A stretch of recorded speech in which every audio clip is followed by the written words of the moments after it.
Buenos días, licenciado Olvera y compañeros. Agradezco la atención. Vamos a entrar en materia tomando como primer punto, como punto principal, el objetivo de nuestra asignatura para esta semana. Vamos a explicar cuáles son los atributos de la personalidad para que en el momento que se presente alguna controversia en cuanto al nombre, en cuanto al domicilio, en cuanto al estado civil o el patrimonio de la persona, podamos identificar cuál es la norma que mejor resuelve dicha controversia. Vamos a iniciar con la pregunta: ¿qué es la personalidad en materia jurídica? Me gustaría tomar el término metajurídico. El término personalidad es un término que es universal. Personalidad entendemos que es el conjunto de rasgos que nos distingue a cada uno de nosotros y nos da una identidad. Personalidad la compone, en este caso de la materia jurídica, un nombre, tenemos una nacionalidad, tenemos también un patrimonio que es reconocido ante el Estado y ante la comunidad. En el caso de las personas físicas, es en el caso de las personas morales donde tenemos que las personas morales van a ser las entidades, asociaciones, empresas u organizaciones con capacidad para contraer obligaciones y gozar de derechos. Es decir, el Estado va a reconocer esa capacidad que tiene frente a terceros, tanto como consigo mismo. ¿Cuándo alcanza su perfeccionamiento la personalidad? La personalidad alcanza su perfeccionamiento cuando registrada ante la instancia correspondiente. En el caso de las personas físicas, un neonato que ha nacido vivo y viable es registrado ante el registro civil.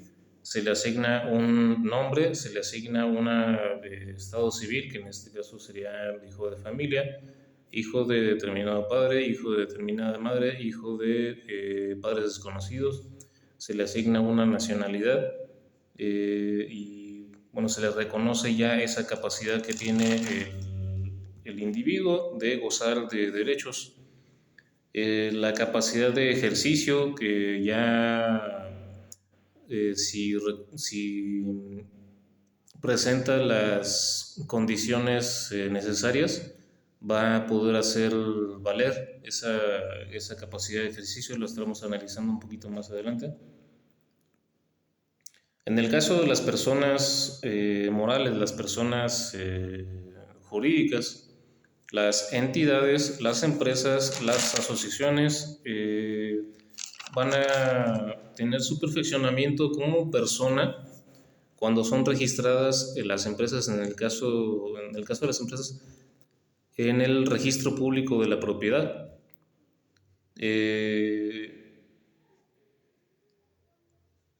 Las asociaciones tienen también, las organizaciones religiosas tienen también una instancia donde serán registradas y serán tomadas en cuenta por el Estado como personas reconocidas, como personas. Vamos a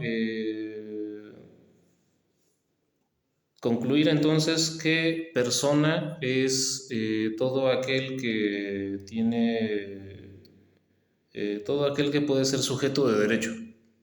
Llámese persona física, llámese persona moral, llámese organización, asociación o una empresa. ¿Cuáles son los atributos de la personalidad? Analizamos cuáles son los atributos de la personalidad según los autores: el nombre, domicilio, estado y patrimonio.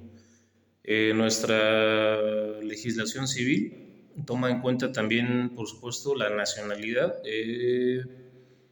y toma en cuenta la capacidad jurídica de lo que estábamos hablando. Una titular de derechos tiene capacidad jurídica, que es capacidad de goce, de gozar de ciertos derechos por el simple hecho de ser persona y la capacidad de ejercicio que estará desarrollando según los requerimientos que la misma ley presenta. Hablemos de los elementos, de los atributos de la personalidad. El nombre, según M5, es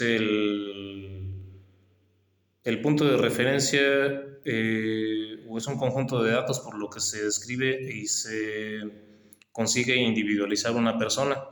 Yo tengo un nombre de cuna, yo tengo patronímicos que son mis apellidos, apellido paterno y apellido materno, y esto me permite identificarme, establecer mi identidad y hacerla reconocer frente a terceros. En el caso de las personas morales tienen la obligación y tienen también el derecho de ostentar su nombre completo en documentos y también en actos jurídicos, en todos y cada uno de los que realice o desempeñe alguna función. Viene a mi memoria, bueno, alguna de las empresas con que he estado familiarizado, Farmacia de Similares SADCB. Farmacia de Similares SADCB va a presentar su nombre completo, su identificación societaria, es Sociedad Anónima de Capital Variable. Su capital es, digamos, las aportaciones que precisamente los socios tienen para con la empresa, para con la organización. Se dice sociedad anónima porque en el nombre no se va a establecer Juan Pérez López, Roberto Gómez Muñoz, Francisco Ramos, tal y tal. No se va a establecer, no se va a describir la lista completa de todos los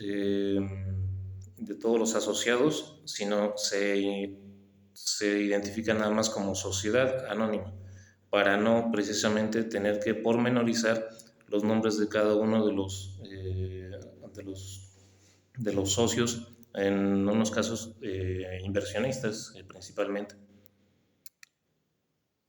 En el caso de la sociedad civil, tienen esta identificación societaria. Cada una de estas tienen diferentes prerrogativas, tienen diferentes funciones y tienen también ciertas ventajas, pero también ciertas responsabilidades, que bueno, sea cuestión de otra materia, que estaremos entrando más en detalle. La asociación religiosa tiene un fin, como conocemos, como sabemos todos, el rendir culto a una deidad. La cuestión de las creencias es un derecho que todos tenemos en México, afortunadamente, y es protegida por la ley. Las asociaciones civiles son organizaciones que no tienen fines de lucro, según la ley, según la doctrina, sino tienen solamente como fin el fomentar la cultura, fomentar el deporte, establecer o alcanzar algún beneficio para la organización o bien para la comunidad en general. Hablemos del domicilio. El domicilio de la persona va a ser el lugar, de la persona física va a ser el lugar donde se establece para vivir, digamos, para establecer como principal punto donde él se va a desarrollar o va a presentar su patrimonio. Mi domicilio va a ser mi casa. En el caso del domicilio de las personas morales, las personas jurídicas, las organizaciones, las entidades, las empresas y asociaciones religiosas van a presentar su domicilio, va a ser el lugar donde se asenta la principal, de manera principal, las actividades administrativas que cada una de estas empresas tiene. Vuelve otra vez, digamos, Salinas y Rocha. Salinas y Rocha, farmacias similares, grupo Electra, tienen infinidad de sucursales, muchas sucursales a nivel nacional, incluso algunas empresas a nivel internacional. Sin embargo, a nivel nacional, obviamente va a tener unas oficinas centrales ubicadas en la Ciudad de México, domicilio tal, y en cualquier documento que lleguen a expedir viene descrita no solamente el nombre completo de la empresa, la eh, identificación societaria, sino viene también el domicilio de la misma. Obviamente con esto facilita, o más bien establece cuál será de parte de su identificación o parte de su identidad, cuál es su domicilio. La capacidad jurídica, hablemos de la capacidad jurídica como un atributo de la personalidad. Es la aptitud que tiene para ser sujeto de obligaciones y derechos la persona. Como decíamos, existe la capacidad de goce, la capacidad de ejercicio, ya quedó bien establecido. La capacidad de goce, pues desafortunadamente no siempre fue una realidad en nuestro México, no siempre fue una cuestión resuelta, sino hasta la promulgación de la Constitución el establecimiento de la Constitución en el año de 1810. Y la capacidad de goce no es una cuestión gratuita, no es una cuestión que por el simple hecho de ser persona yo pueda gozar de esos derechos. ¿Por qué? He aquí un punto muy importante. Nos dice la legislatura, o nos dice la doctrina, que toda persona, por el simple hecho de ser persona, goza de ciertos privilegios, de ciertos derechos, de cierta capacidad de goce, pero no es de suyo perenne y no es de suyo gratuita, no es de suyo pues simplemente que se pueda reconocer porque sí.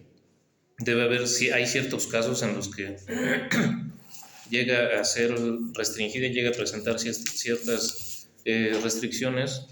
Digamos, en el caso de los extranjeros, el caso de los extranjeros, por ejemplo, no tienen derecho a adquirir bienes, tierras y aguas en una franja que abarca 100 kilómetros de las fronteras y 50 kilómetros en el caso de las playas, es decir, que ellos tienen esa restricción.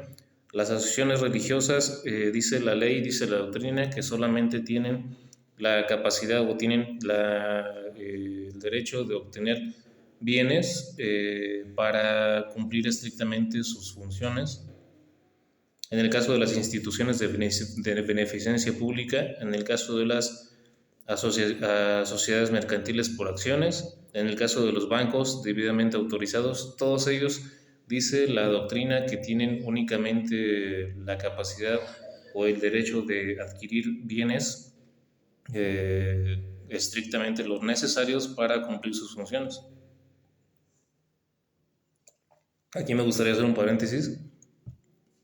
Recordemos que el derecho se vive en dos vertientes, o digamos que tiene dos pues realidades completamente distintas y paralelas. Una cosa es el deber ser y otra cosa es pues el hecho en sí. Sabemos que las asociaciones religiosas, sabemos que las sociedades mercantiles, sabemos que los bancos, como dice nuestra ley, debidamente autorizados, no siempre tienen de esta manera tan estricta los bienes que necesitan únicamente para cumplir sus funciones, pero bueno, ya esto es cuestión de entrar en debates, analizarlo un poquito más a fondo, sería cuestión de otra, probablemente de otra ocasión. Vamos a retomar, estamos dentro de los atributos de la personalidad. Estábamos hablando de la capacidad jurídica, la capacidad de goce que tienen las personas morales para adquirir bienes. En el caso del Estado, en el caso de las entidades, tienen pleno derecho, dice nuestra legislación, para obtener los bienes necesarios para lograr sus objetivos. Podemos mencionar el cobro de impuestos, podemos mencionar el aseguramiento de bienes en el caso del ejercicio de la seguridad pública. También estaremos entrando en detalles que al momento pues dejaremos un poquito de lado.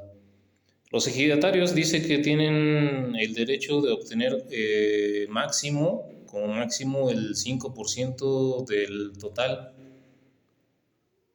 de las tierras ejidales. Un ejidatario puede obtener solamente máximo el 5% del total de las tierras ejidales. Los ministros de culto dice que no pueden heredar de aquellas personas a las que han auxiliado espiritualmente, y no pueden heredar siempre y cuando tengan parentesco dentro del cuarto grado con la persona que les estará otorgando este beneficio. La capacidad de ejercicio. Hablamos de la capacidad de ejercicio, se va a alcanzar cuando una persona sea mayor de edad y tenga pleno uso de sus facultades y pueda pues hacer valer sus derechos frente a terceros y pues también en algunos casos frente al Estado. Cuando una persona, o también pueden presentarla los menores de edad que son emancipados, que han sido emancipados, y por supuesto se ha establecido un decreto en ese sentido por la autoridad competente. Son incapaces los menores de edad, no tienen capacidad de ejercicio, los que tienen alguna discapacidad que les impide gobernarse por sí mismos, personas, digamos, con un ejemplo de personas con algún retraso mental que les impide valerse por sí mismos, no tienen capacidad de ejercicio, no pueden hacer valer sus derechos por sí mismos. Los sordomudos que no saben leer ni escribir, los ebrios consuetudinarios o personas que hacen uso inmoderado de enervantes. Una persona que no se hace responsable, que no se ha hecho responsable precisamente de su propia salud, no puede hacer valer sus derechos por sí misma frente al Estado o frente a terceros. Obviamente la ley establece los recursos que ellos tendrán como curadores, como de tutores, que estarán a cargo de ellos para poder hacer valer sus derechos. Las personas morales tendrán la capacidad de ejercicio, pues digamos, de suyo, siempre y cuando no sea restringida por una acción legal, por una disposición legal, y estará limitada por los estatutos sociales. Como decíamos, una asociación civil no tiene la función de obtener lucro con su actividad. Una asociación religiosa tiene como principal estatuto o principal función o principal actividad o como sentido como tal de suyo, rendir culto a una deidad. La sociedad anónima de capital variable tiene la capacidad o tiene el objetivo de obtener un patrimonio, acrecentar un patrimonio, obtener una ganancia, realizar comercio sobre todo. Y cada una de estas funciones pues no pueden ser, pues digamos, no pueden ejercer funciones diferentes a las que están establecidas en sus estatutos, según su según su nominación. El patrimonio. Hablemos del patrimonio. ¿Qué es el patrimonio para una persona? El patrimonio entendemos de manera llana, casi siempre lo tomamos en cuenta como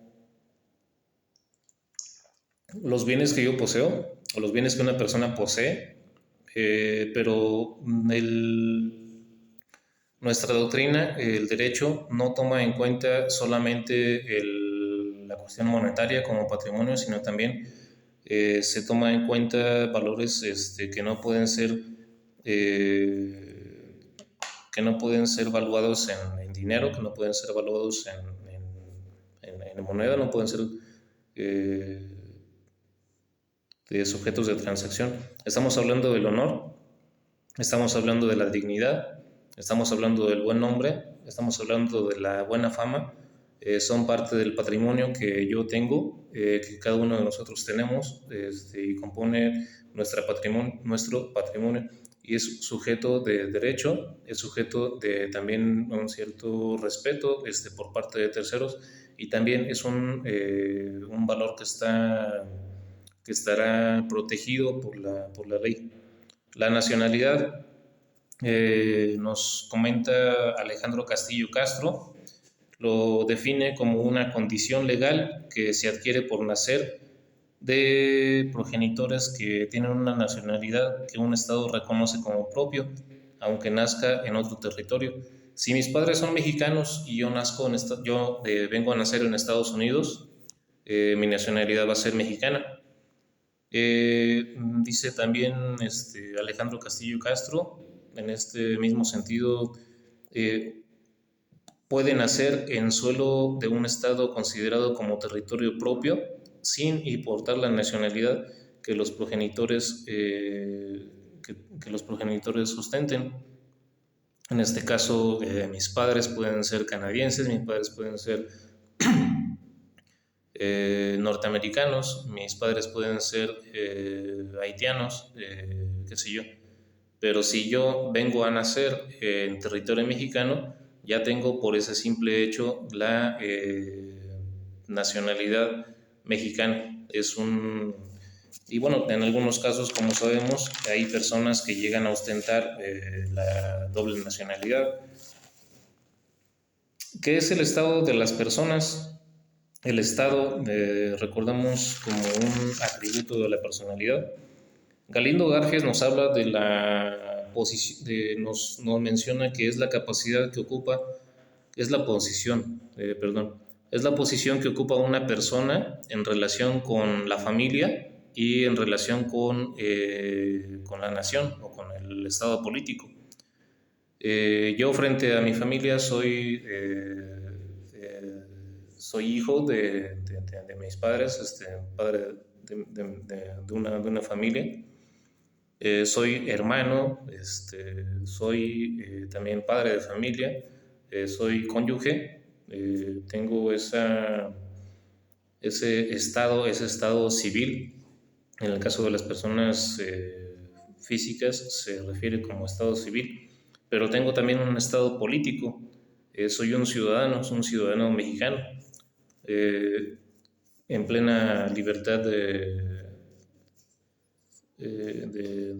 mi derecho. ¿Cuáles son las características del estado de la persona? Tenemos que nos dice nuestra doctrina que es indivisible, es indispensable, es imprescriptible y es también objeto de posesión.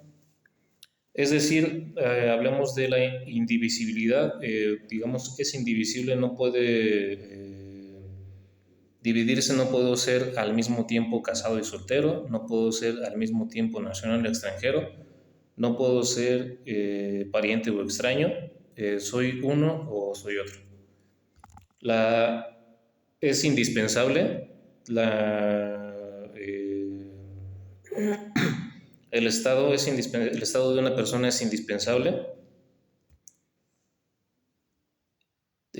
O sea que no puedo yo vender mi estado civil, no puedo yo hacer alguna transacción con mi estado civil. No puedo yo comprometer mi estado civil frente a otra persona o frente al Estado.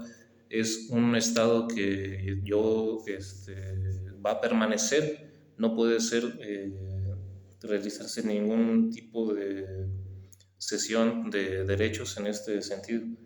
Es imprescriptible, es decir, que no desaparece con el tiempo. Si yo,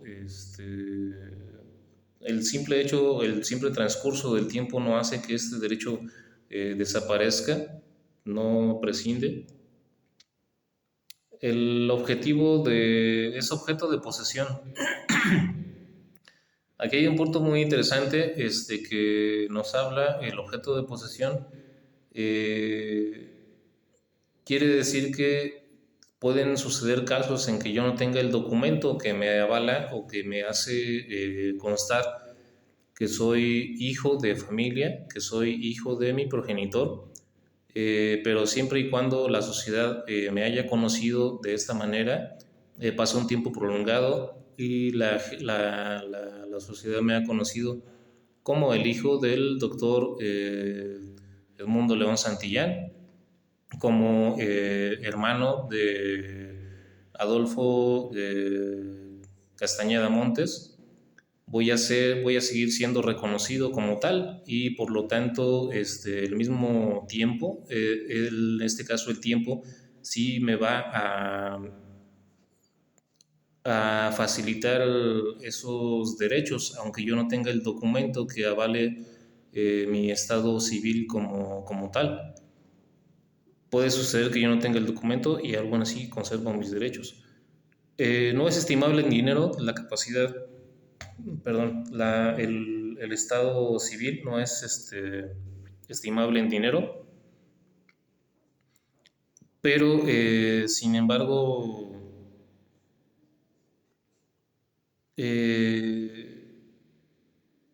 pueden existir casos en los que los derechos que se derivan del mismo puedan ser valuados o puedan ser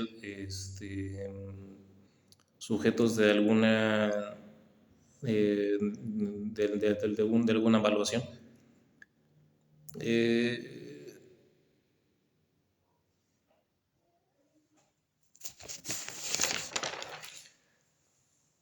Vamos con la siguiente pregunta. ¿Qué es el patrimonio y qué importancia tiene para la vida jurídica de las personas?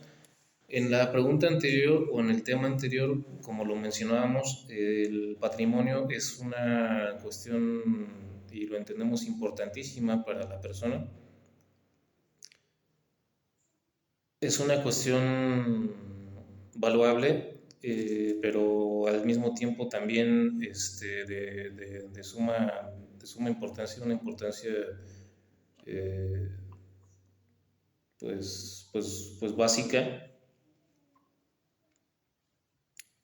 El patrimonio de una persona, como decíamos, no se compone solamente de lo que posee, sino también de lo que es, de lo que posee en cuestiones morales. Yo tengo una moral, yo tengo un nombre, yo tengo cierto estatus frente a la sociedad y es sujeto de derecho y es sujeto también de protección por parte del Estado. El patrimonio es tan importante para las empresas, las organizaciones, las entidades, que al punto de que si llega a disminuir, llega a presentar menoscabo o llega a desaparecer, desaparece la empresa en sí, desaparece la organización en sí, así de sencillo. ¿Qué es la presunción de muerte? Vamos a la siguiente pregunta. ¿Qué es la presunción de muerte? Dice que es aquella situación en la que el juzgador decide, a partir de cierta declaración de ausencia de la persona, se considera que el sujeto se puede presumir que ha sobrevenido la muerte. Si una persona se encuentra en una situación de riesgo, y hablemos, bueno, concretamente de lo que son atentados, de lo que son desastres naturales, o hablemos simplemente de lo que es la desaparición. En este caso, después de determinado tiempo, en el caso de los servidores públicos, nuestra legislatura dice que deben pasar 2 años a partir de la desaparición para que éste pueda ser pues presunto muerto. ¿Por qué el derecho o la o el Estado contempla esta figura jurídica, la presunción de muerte? Es con el fin de proteger los derechos de la persona que ha desaparecido o proteger también los derechos de los familiares o de las personas que dependen de dicha persona, para que no queden en ese limbo de que precisamente no está el titular de los derechos, no se encuentra, no puede hacer valer sus derechos, obviamente por su ausencia. En este caso, la ley establece que los derechos siguen siendo protegidos por el Estado, por la ley misma. Díaz Picasso Díaz Picasso y Buñón nos expresa que que se declara a la persona muerta mientras dicha presunción no sea destruida, mientras dicha persona no aparezca y bueno, haga valer precisamente su identidad, se va a presumir como muerta, lo que trae consigo la sucesión de derechos. Como estábamos hablando, los derechos continúan perteneciendo a la persona que corresponde, la persona que dependía de cierta persona que ha desaparecido, ¿no? Pasamos a la siguiente pregunta: ¿qué es y cómo funciona el registro civil? El registro civil, como lo habíamos mencionado, es una instancia donde se van a registrar no solamente el nombre, no solamente los rasgos de la personalidad, se establece una condición del estado civil como hijo de tal progenitor y tal progenitora, o como vástago, sino también se registran todos los hechos de derecho. Es decir, se registran las muertes, es decir, se registra el nacimiento, se registra también el matrimonio. ¿Con qué fin el Estado ha creado el registro civil o ha llevado a cabo el registro de estos hechos de derecho? Son cuestiones muy importantes para la protección de las familias. En este caso, el Estado toma en cuenta la información confiable. Es una información que debe ser veraz, debe ser confiable para el Estado, para así pues desempeñar su función de proteger a la ciudadanía, proteger a las familias, establecer programas de salud, establecer programas de beneficencia, establecer programas pues también de prevención, establecer programas de seguridad y bueno, ahora sí que cumplir con sus funciones de manera cabal. Los antecedentes históricos del registro civil, pues podemos remontarnos hasta el día 28 de julio de 1859, a cargo del señor Benito Juárez, don Benito Juárez. Se expide la ley orgánica del registro civil, dando con ello otro paso para precisamente la secularización de lo que son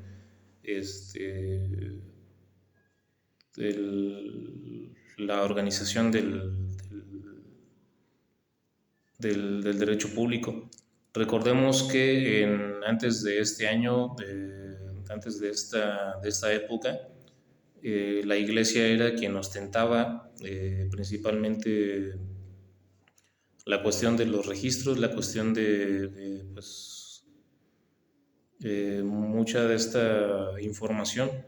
Los registros los tenía la Iglesia Católica, posteriormente fue el Estado, quien se encargó precisamente de llevar el registro de todas las incidencias, de todos los hechos de derecho. Y bueno, con esto concluimos lo que es la presentación. Agradezco, compañeros, la atención prestada. Sigo, pues continuamos indagando acerca de los temas que corresponden y pues muchas gracias.